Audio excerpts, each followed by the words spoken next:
Hello दोस्तों, welcome to डिजिशन। कैसे हैं आप लोग?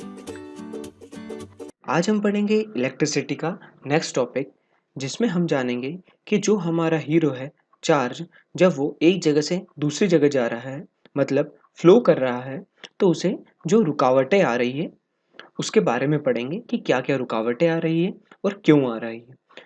तो बच्चों, नोटबुक निकालिए और आज का टॉपिक डालिए रेजिस्टेंस।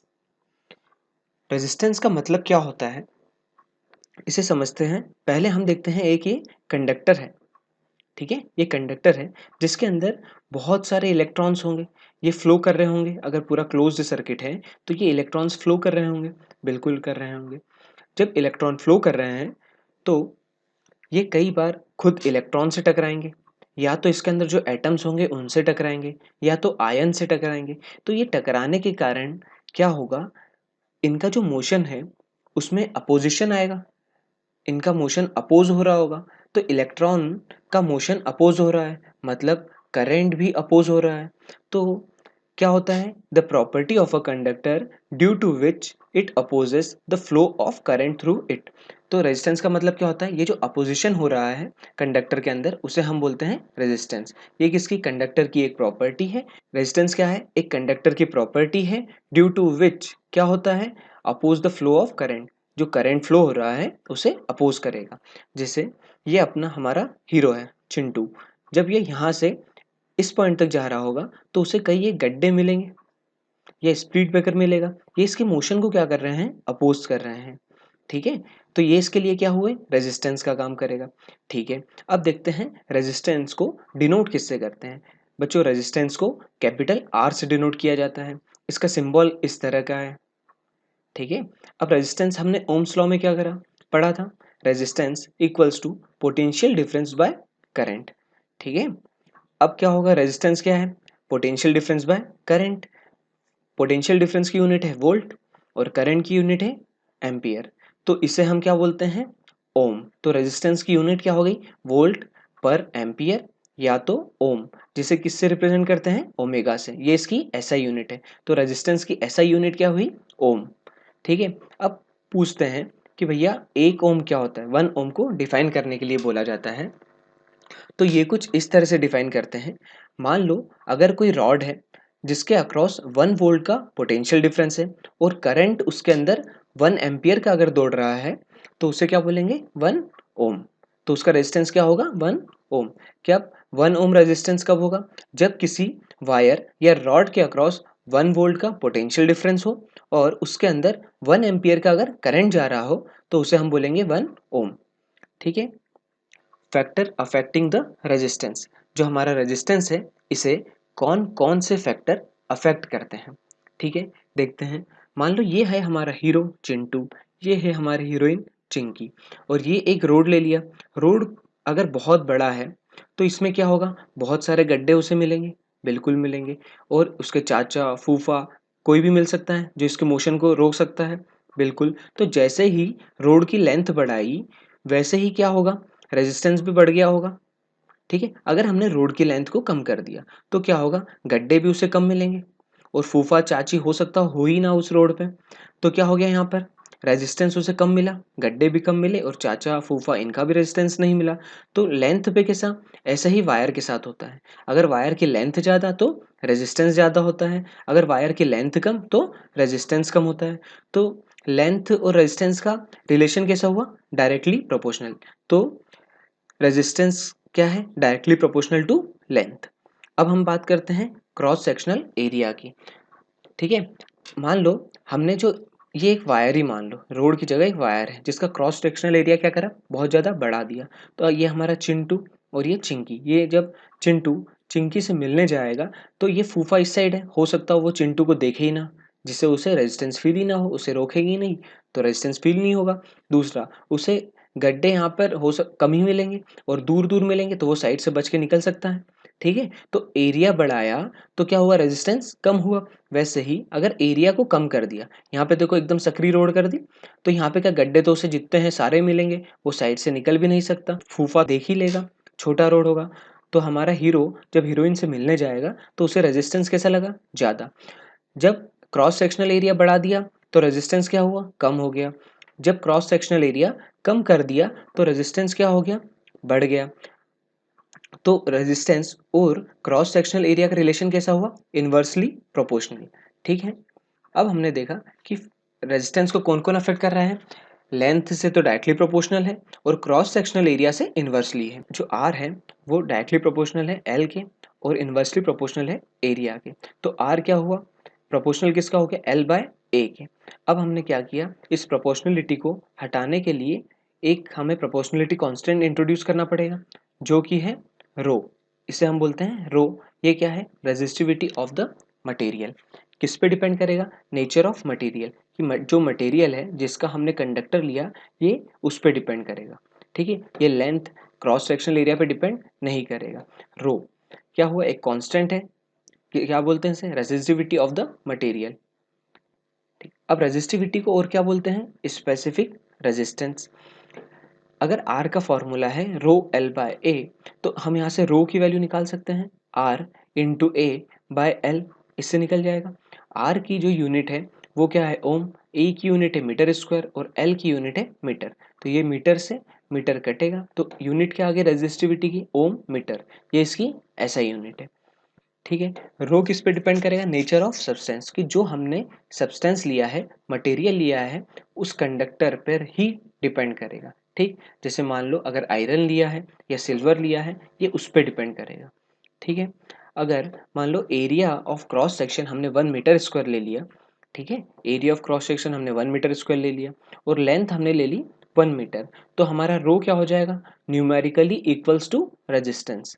ठीक है, जब हम area cross sectional area 1 metre square लेंगे और लेंथ को 1 मीटर लेंगे तो हमारा जो रेजिस्टिविटी है वो न्यूमेरिकली रेजिस्टेंस के इक्वल हो जाएगी। अब देखते हैं रेजिस्टिविटी एंड टेम्परेचर, कि रेजिस्टिविटी जो है वो टेम्परेचर पर डिपेंड करती है या नहीं करती। जो हमारे गुड कंडक्टर्स होते हैं उसके अंदर क्या होगा, रेजिस्टेंस कम लग रहा होगा, मतलब हमारा चार्ज या करंट आसानी से फ्लो हो रहा होगा। अगर कंडक्टर अच्छा है तो रेजिस्टिविटी कैसी होगी, कम होगी, यानी रेजिस्टेंस भी कम होगा। अगर बैड कंडक्टर है, कंडक्टर खराब है, मान लो प्लास्टिक है जो कंडक्टर ही नहीं है, इंसुलेटर है, ठीक है, तो उसकी रेजिस्टिविटी कैसी है, बहुत है, वो चार्ज को फ्लो होने नहीं दे रहा है। ठीक है, अब रेजिस्टिविटी किसकी, अलॉय की, जो हमारे प्योर मेटल है उससे भी ज़्यादा होती है। अलॉय क्या होता है, मिक्सचर ऑफ मेटल्स का। ठीक है, जैसे नाइक्रोम है, ये किसका, निकल, क्रोमियम और मैग्नीस, इसका क्या है, मिक्सचर है। ठीक है, तो अलॉय की रेजिस्टिविटी क्या है, बहुत ज़्यादा है, मेटल से भी ज़्यादा है। इसको किस में यूज़ करते हैं, मेकिंग हीटिंग एलिमेंट, जैसे हमारे आयरन में यूज़ करेंगे, वाटर हीटर, इसके अंदर क्या, इसे नाइक्रोम को यूज़ करते हैं। ठीक है, इसकी रेजिस्टिविटी क्या बहुत ज़्यादा होती है इसलिए हम इसे यूज़ करते हैं। पहला अगर पूछते हैं क्वेश्चन में कि भैया जो हीटिंग एलिमेंट्स होते हैं उसके अंदर हम अलॉयज़ का यूज़ क्यों करते हैं जैसे कि नाइक्रोम का, तो उसका रीज़न लिखेंगे कि क्योंकि उनकी रेजिस्टिविटी बहुत ज़्यादा हाई होती है और दूसरा वो इजीली ऑक्सीडाइज नहीं होते हैं। इस टॉपिक को हम पावर चैप्टर में जब हीटिंग एलिमेंट्स पढ़ेंगे जब इसे और अच्छे से देख लेंगे। ठीक, हमने एक्सपेरिमेंटली देखा कि जब टेम्परेचर को इंक्रीज करते हैं तो रेजिस्टिविटी क्या होती है, इंक्रीज होती है मेटल्स के अंदर। लेकिन जब टेम्परेचर को इंक्रीज करा तो रेजिस्टिविटी डिक्रीज होती है, किसमें, अलॉय में, जैसे सिलिकॉन, जर्मेनियम, इसमें क्या होती है, रेजिस्टिविटी कम होगी टेम्परेचर को बढ़ाने पे। ठीक है, अब टेम्परेचर को बढ़ाया तो रेजिस्टिविटी क्या होती है, इंक्रीज। मेटल के अंदर जैसे सिल्वर या कॉपर का वायर हम यूज करते हैं घर में, ठीक, जब कॉपर का टेम्परेचर बढ़ाया तो क्या हुआ, रेजिस्टिविटी बढ़ी। रेजिस्टिविटी अगर बढ़ेगी तो रेजिस्टेंस बढ़ जाएगा। ठीक है, अब हम देखते हैं क्वेश्चन, क्या है पहला question, find the specific resistance of a wire of length 1.1 metre. Wire की लेंथ कितनी है, 1.1 मीटर। ठीक है, उसका डायमीटर देके रखा है हमें 0.4 mm in diameter and having a total resistance of 4.2 ओम। क्या दिया है, रेजिस्टेंस देके रखा है 4.2 ओम। एरिया ऑफ क्रॉस सेक्शन हम निकाल लेंगे किससे, पाई आर स्क्वायर। आर क्या है हमारा, रेडियस। रेडियस क्या होता है, डायमीटर बाय 2। डायमीटर की वैल्यू दी हुई है 0.4 mm, इसे हमने मीटर में कन्वर्ट कर लिया, 0.4 इंटू 10⁻³ मीटर।